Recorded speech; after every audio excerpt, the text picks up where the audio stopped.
Assalamualaikum warahmatullahi wabarakatuh. Selamat datang kembali Bang Gayu Channel. Oke, kali ini saya akan review sedikit sebuah sangkar yang kemarin saya buat mentahannya ya, yaitu sangkar Singapura. Ini sangkarnya sudah saya cat. Dan ini merupakan sangkar pesanan dari seorang subscriber saya untuk dibuatkan sangkar custom sesuai dengan permintaannya. Dan inilah jadinya seperti ini. Ini sangkar pesanan dari orang Sukabumi. Saya sudah 2 kali pesan. Dan ini yang kedua. Sebelum kita ke proses packing, kita akan review sedikit mengenai sangkar ini.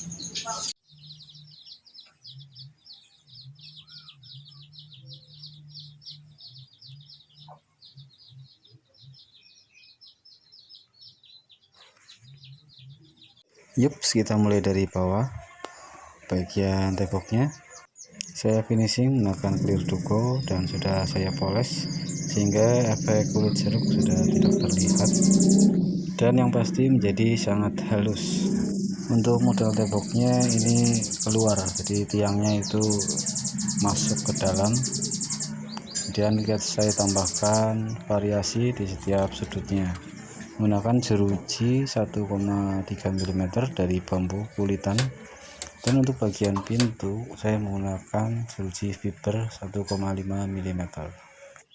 Lanjut bagian langsang menggunakan jeruji 4 mm dengan jarak 2,5 cm dan dengan kuncian menggunakan kayu dari Sonokling. Untuk alas menggunakan sistem tanam. Untuk pionnya custom sesuai permintaan menggunakan kayu jati dengan sistem laminasi. Diameter 9 cm, tingginya 10 cm. Dan nanti di akhir video saya akan review sebuah sangkar dari kayu Sonokling.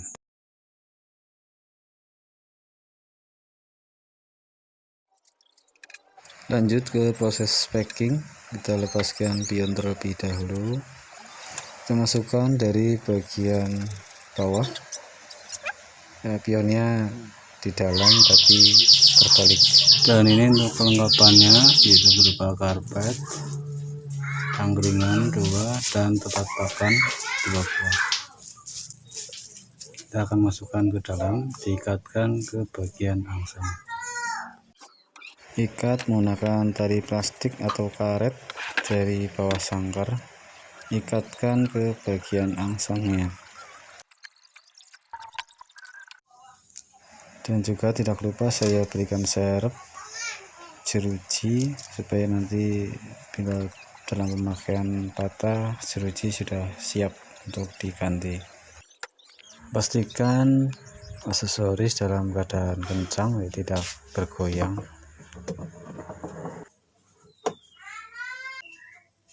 Selanjutnya bungkus sangkar menggunakan plastik. Gunakan plastik apa saja, yang penting mampu menutupi sangkar dengan baik. Lebih mudah menggunakan plastik satuan atau lebih baik lagi menggunakan bubble wrap.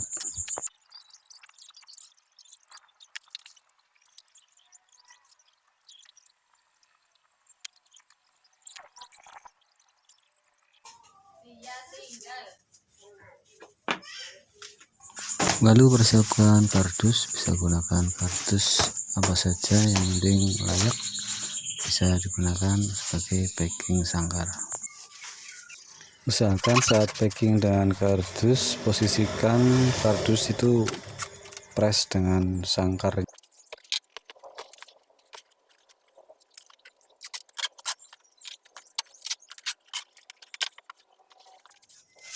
Packing kardus setelah selesai, untuk selanjutnya kita melakukan pengukuran untuk melakukan packing kayu.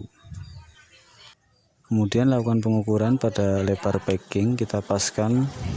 Kemudian untuk panjangnya kita lebihkan 2 kali dari ketebalan packing kayunya. Jangan lupa ketinggiannya pun kita ukur pas ya, sesuai tingginya dari bawah packing sampai atas packing. Kayu yang saya gunakan menggunakan kayu jati yang sudah tidak terpakai atau yang sudah tidak layak untuk digunakan menjadi sangkar, tapi masih layak untuk dijadikan backing sangkar.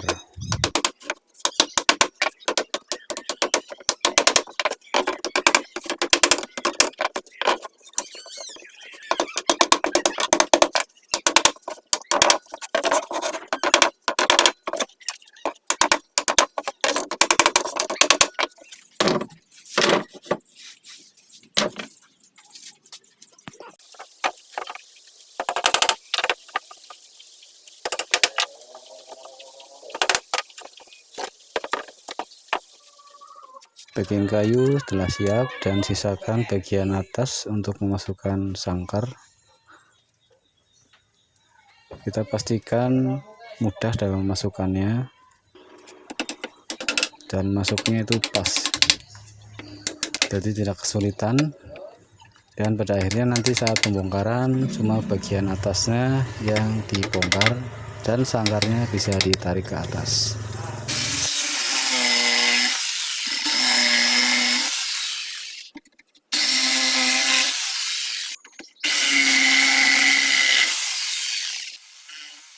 Backing kayu telah selesai, dan itulah caranya yang sering saya lakukan untuk pengiriman sangkar ke luar kota ataupun ke luar pulau.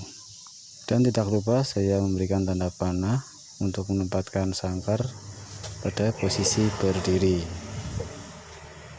Untuk selanjutnya saya akan mereview sebuah sangkar dari Sonokeling dengan sangkar nomor 3, yaitu ukuran 40 x 34.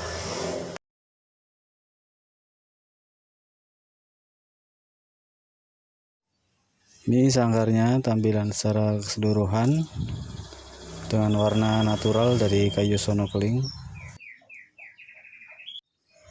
Finishing transparan menggunakan clear duko yang sudah saya poles juga, yang berkonsep rustik atau memiliki cat-cat alami erosi yang menambah nilai seni pada sebuah sangkar. Terlihat ya, ada kroak bekas mata cabang di bagian samping, juga ada lebih lebar. Terus bagian pintu selorok juga ada, cuma sedikit. Untuk jeruji menggunakan jeruji dari fiber 1,5 mm. Pintunya pun sama, tembus ke atas. Bagian atas juga menggunakan jeruji 1,5 mm. Terlihat ya, efek kulit jeruk sudah tidak ada, sangat rata dan sangat halus.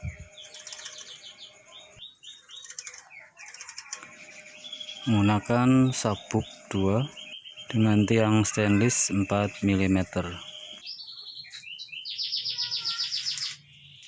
Pion menggunakan kayu jati yang saya cat dengan warna hitam. Untuk gantungan berwarna gold atau warna emas.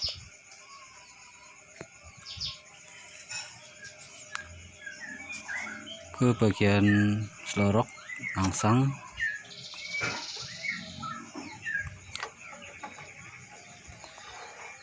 Untuk frame angsang juga memiliki konsep rustik ya, sedikit. Ada beberapa cacat alami yang saya sengaja biarkan. Jadi cacat ini aman bila kena air, karena sudah saya finishing menggunakan clear duko secara keseluruhan. Untuk alas menggunakan triplek sistem tempel dan sudah saya paku. Saya juga finishing clear, jadi aman untuk terkena air.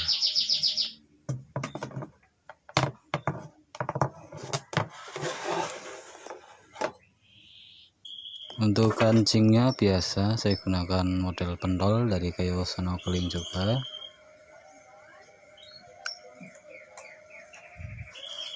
Jadi begitu mudah dalam pengunciannya.